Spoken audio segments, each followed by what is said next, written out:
What rating would you give each of England's players out of 10 for their performance in Dublin in that Six Nations opener?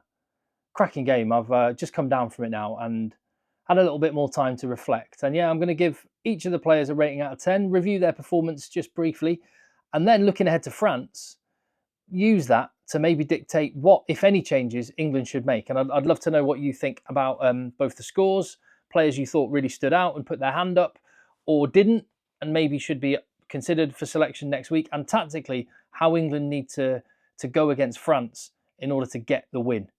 It's a bit of a win-win as far as I look at it, the next game against France, because if England win, then amazing. England have beaten France and brilliant stuff. And with the bonus point they managed to get in Dublin, that blows the Six Nations wide open again. If France win at Twickenham, well, then it potentially sets up the mother of all showdowns on the 8th of March in Dublin between Ireland and France. That game's going to be epic anyway, but maybe even more so. So whatever happens next week is good. I love the Six Nations. It's brilliant. I've got kind of half an England fan hat on when I do this. I'm trying to be impartial as well. But here's how I saw it from an England point of view. The marks out of 10 for the players, starting with Ellis Genge. He put in a big shift. Over 70 minutes he played before Finn Baxter came on, and he carried relentlessly. I thought he had the edge over Finlay Bealham at scrum time, but for whatever reason, he wasn't able to convince Ben O'Keefe that was the case. So I didn't think he got the credit for what I actually thought was a really good job at set-piece time. I give him a solid, very solid 7 out of 10. A decent 6 out of 10 for Luke Cowan-Dickie. Lots and lots of work and energy. Line-out creaked a little bit. I guess it's one of the trade-offs with having one fewer line-out jumper and having to go for the short line-outs. And with someone like James Ryan and Tadhg on the opposition, and Ryan Baird, Ireland put England under lots and lots of pressure at line-out time. For that reason, he gets nudged down a point, 6 out of 10. Let me know if you disagree. Will Stewart, same goes. Weirdly, he had 2 HIAs that he had to go off for and then came back on for. But while he was on, very busy. Didn't do anything wrong, really. Nothing spectacular, but solid job. Maro Itoje, I gave him a 7.5 out of 10. His first half performance was like 8.5, pushing a 9. He was awesome. He was leading the England defensive charge every bit as much as the back row.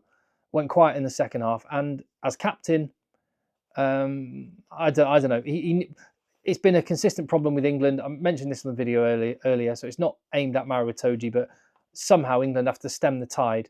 They managed to make one penalty turn into 2, turn into 3, turn into 4, and they just completely ruin all momentum that they built up in the latter part of games. And as captain, Maro Itoje's in a unique position to be able to influence that. He didn't in the second half. George Martin, his second row partner, gets a solid 6.5. It was shots on from George Martin. That's what you get from him. Massive defensive energy, and he was busy without being overwhelmingly remarkable. So someone who was remarkable was Tom Curry. I actually thought he was the best player on the pitch of either team. I know that the man of the matches always get awarded to, well, tend to very much so. The majority of the cases, they get awarded to someone from the winning team. I honestly thought Tom Curry was the best player on the park. Vintage Tom Curry performance. Massive turnovers at key moments. Huge tackle count. Carries. He was all action, absolutely everywhere. Brilliant performance. And his brother wasn't too bad either. 8 out of 10 for Ben Curry. Huge defensive performance from him. The biggest bit of credit I can give to Ben Curry is that he went toe-to-toe with Josh van der Flier. And I reckon there'll be massive mutual respect between both men after that performance, because they both went after each other at the breakdown. It was great to watch. Well played, Ben Curry. I gave him an 8. I gave Ben Earl a 7. It was noticeable that he was the first of the 3 back row players to go off. And what's interesting about that is, in 2024, Ben Earl played every minute of every match. And yet here in Dublin, he was the first of the back row players to go off. I think that probably tells you about where the pecking order was today, at least. Ben Earl's got loads of credit in the bank, and he did loads of good things. That break off that floated Marcus Smith pass was beautiful. So that's the pack. And on the whole, okay, with a few areas that weren't great. As for the back line, Mitchell, I gave him a 6. Did lots of good things. And England looks so much more in control when he was on the pitch playing 9. Nudged him down a point for that attempted tackle on James Lowe. I know scrum halves aren't expected to be big defensive beasts, but you should be able to tackle a man one-on-one. and going high on James Lowe and just getting fended off. I mean, James Lowe is powerful, but he won't want to see that again. So 6. Marcus Smith gave him a 7.5. It's his team, isn't it? It's his team. And in that opening half hour, he was brilliant and England were great. Tactically, I like the variety that he gave. And again, what you see this from Marcus Smith, he plays brilliantly and does fantastic things. And I say it's his team. But this isn't just a Marcus Smith thing, it's a collective thing. But in the 10 jersey, just like Maro Itoje is uniquely positioned as captain to influence the discipline, Marcus Smith is uniquely in a position to dictate the tactics. And England's kicking game was nowhere near as good in in that second half until the last 10 minutes than it was in the first half. And yeah, I know that's the pressure that Ireland put on, but even saying all that, Marcus Smith was really good again. That's why I've given him a 7.5. Caden Murley, 5.5. That was a tough one for him. He started really brightly, obviously, with the try, and he never stopped trying. And even after the errors, and some of them really, really silly errors, he kept going. And I hope he gets many more chances to play in that England jersey because I do rate him a lot. So I'm not going to judge him on that one. Tough. What a tough place to make your international debut, by the way. Ollie Lawrence, 7.5. He didn't get the ball in the second half, really. And when he did, things suddenly started happening, just like they did in the first half. When England can get enough ball and stop giving away penalties and stop coughing it up, keep the phases enough for Ollie Lawrence to get in a position to do what he does, things happen. And he was excellent. And I thought it was a really good partnership between him and Henry Slade on this occasion. They worked really nicely together. And that first try was the perfect example. Ollie Lawrence boshed it right up. And then Henry Slade with a little bit of subtlety and footballing skills, nudging it through for Caden Murley. I thought Slade was really good. Got exposed a couple of times defensively in that second half, but then lots of the England team did because they were gassed and holes were starting to appear. Tommy Freeman, 6 out of 10. I feel a bit harsh giving him that because he works so hard. And he just goes chasing after kicks like he's a dog after a ball in the park. But there were 2 tries scored on his wing, and he'll be disappointed about that. He got bested by James Lowe, who was red hot on this occasion, and Tommy Freeman, for that reason, I give him a 6. And same goes for Freddie Stewart. Lots of lovely things. I like the way he carried back when England were kicked too. And yeah, she looked like he had some wheels. And for that reason, I wish he kind of backed himself to be able to shepherd Jameson Gibson Park into the corner. Instead, he went right over trying to get square with him and just got done. Stepped on the inside. So that's the back line. As for the bench, and I think you'll see possibly when I went through this and I look back at the scores for the bench, it paints a picture. Theo Dan, 6. I'm not going to give Finn Baxter one. He was only on for a few minutes. Joe Hayes, 6. Ollie Chesham, 6. Chandler Cunningham South, 5. He almost seemed too keen for this one, too amped up. Like he got done for that penalty on Hugo Keenan, which was like marginal. It was a penalty, but he shouldn't have beaten himself up about that. It's like, you know what, go back, next job. And it just felt like he tried a bit too hard to make up for it. He got into a pushing and shoving match with James Lowe, and then he tried to fly out the line onto, was it Conan? I can't remember which forward it was. And James Lowe just stepped him and went through, try scored. Tom Willis, 5, wasn't as effective as I was hoping he would be. Harry Randall, 5, wasn't precise, didn't tactically manage the game well enough. And Finn Smith, 6. So the bench, lots of 5s and 1 or 2 6s. That does tell a picture, doesn't it? Second half, it fell to pieces, and they did not have the personnel on the bench that could make it go their way. Problem is, I quite like the players that are on the bench. As for France next week, would you make any changes? And that was the team that went out there in Dublin. I think if I had to sort of just consider positions that I would change, and do you know what? I don't think Steve Borthwick, I don't think he'll make many changes. Maybe 1 or 2. And they might just be tactical rather than personnel. I don't think, for example, take Caden Murley, for example.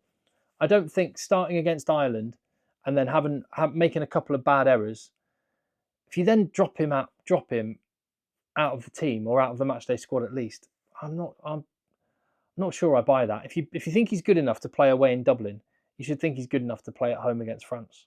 So I don't want there to be too many changes, oddly. But if I was considering changes, I would consider Luke Cowan-Dickie in the pack. I've put Tom Curry there, but it's more the 6th position. I'll come to that in a minute. I would consider that.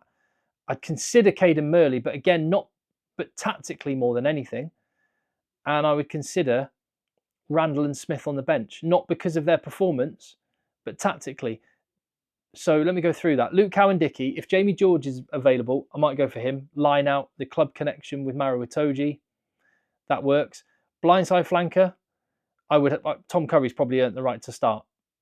But 6, against France, I do think you need that extra line out forward for a couple of reasons. Number one, France are missing Thibaut Flamand, and he will not be playing against England. France have released their squad for this week, and Flamand is not on the list.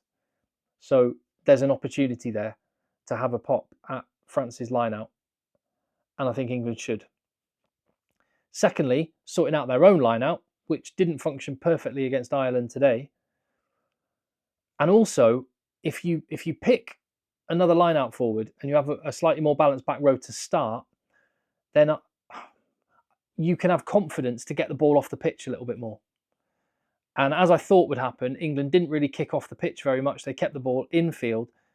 They were gassed.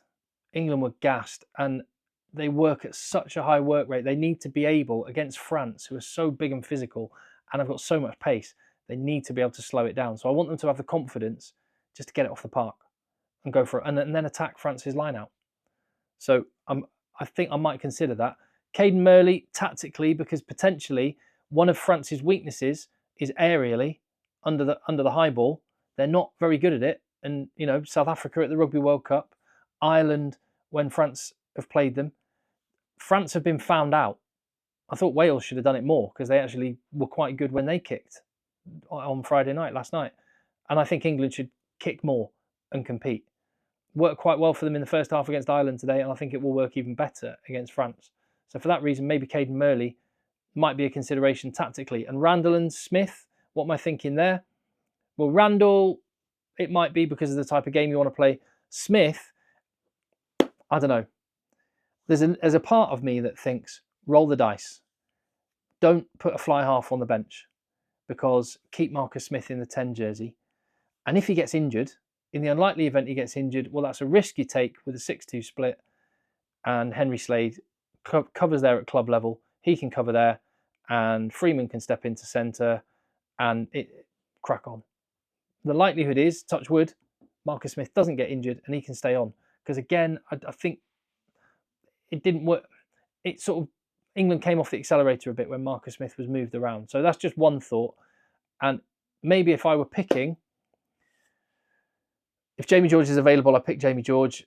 I put Ollie Chessum in the back row, and I moved Tom Curry to 7, and I put Ben Curry on the bench. Now, Ben Curry was brilliant on this occasion, but you know what? 30 minutes, 35, 40 minutes, he can do that job as well. And I'll probably keep the 6-2 split, and I'm considering possibly Roebuck on the bench. I think I keep Murley because it just sends a bad message. Made your debut, you made an error, get out the team. And Faye Waboso's not there, so Murley's got that X factor. Back yourself. Roebuck though, potentially, or like maybe Oscar Beard, who can play centre and wing, and then I don't know. It'll probably be Finn Smith again. I'm going to probably end up changing my mind on this, but I think England need to be able to get the ball off the park and put pressure on France's line out. I think that will solve a bunch of problems. One of which is England look out on their feet in the last 30 minutes of games, and it's a consistent thing here.